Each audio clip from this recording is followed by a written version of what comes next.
And then, children, Dick Tracy says to Flat Top, remember, crime does not pay. And Flat Top says, LaGuardia, I lost my luggage there once. Dick Tracy, probably not the first detective in the comics, but certainly the most famous. Started in 1931 by Chester Gould. It was kind of a response to the mob violence in Chicago. Comic strips have been part of our lives for over 100 years. And Brian Walker, cartoonist and historian, has compiled The Comics, the complete collection published by Abrams Comic Arts. Brian, what do you think was the first significant newspaper comic strip? Well, that would be The Yellow Kid, who first appeared in 1895. They used it to sell newspapers in the beginning, and it worked, and the rest is history. Was there a golden age of comic strips? In my opinion, I think the 20s might have been the golden age, when there was a lot of interesting things going on in terms of storytelling in the comics. Barney Google, Little Orphan Annie, Moon Mullins. Moon Mullins was my grandfather's favorite strip.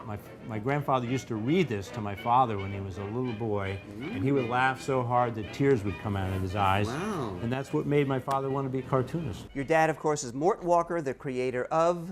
Beetle Bailey and High and Lois. And he's how old now? 87. And he still draws. He's still drawing Beetle Bailey. I'm part of the creative team that produces both of those strips. I write the gags, but actually draw them. They're little, like, sort of storyboard sketches. What was it like growing up in a household with a cartoonist for a dad? You know, it's funny, I just took it for granted. I just thought that this was normal, that, you know, fathers worked at home. John Cullen Murphy, who drew Prince Valiant, was my godfather, and Dick Brown, who drew Hagar the Horrible, performed my wedding ceremony. Do comic strips get a bad rap? Are they considered the poor relation of the art world? Oh, definitely.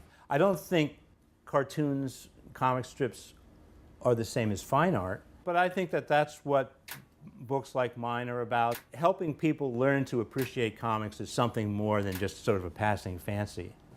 These are some of the most beautifully illustrated story adventure strips ever done, I think. Rip Kirby. Alex Raymond, in the early years of this strip, experimented with a lot of different techniques and alternating back and forth between very sort of delicate pen lines and very bold kind of brush strokes. What are the most important strips of the last, say, 20 years? There are 3 strips that came up in the 1980s. It was Calvin and Hobbes by Bill Watterson, which in my mind is probably one of the best strips ever. There was another panel called Far Side, which some of you might remember, sure. by Gary Larson, just consistently hilarious on a daily basis. And the third cartoon is Burke Breathitt's Bloom County, which started as kind of a Doonesbury imitation, but it took off in his own direction. Is there an up-and-comer that we should keep an eye out for? Well, the cartoonist that all the other cartoonists are talking about is Richard Thompson, who does a wonderful strip called Cul-de-sac, about a little girl who goes to a preschool. You know, I read somewhere that people under age 40 no longer read a newspaper regularly. What happens to comic strips?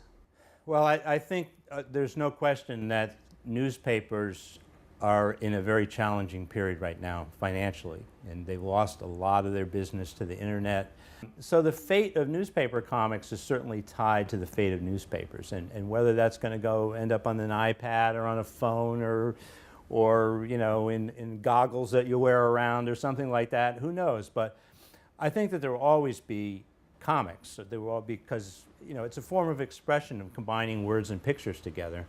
And there are now, you know, very successful web comics. There's a lot of career paths. Comic strips can survive without newspapers? I think so. Yeah, definitely. Barney Google with his googly eyes. Our thanks to Brian Walker and to the Society of Illustrators in Midtown Manhattan for hosting us today. Barney Google. Don't put words in my mouth.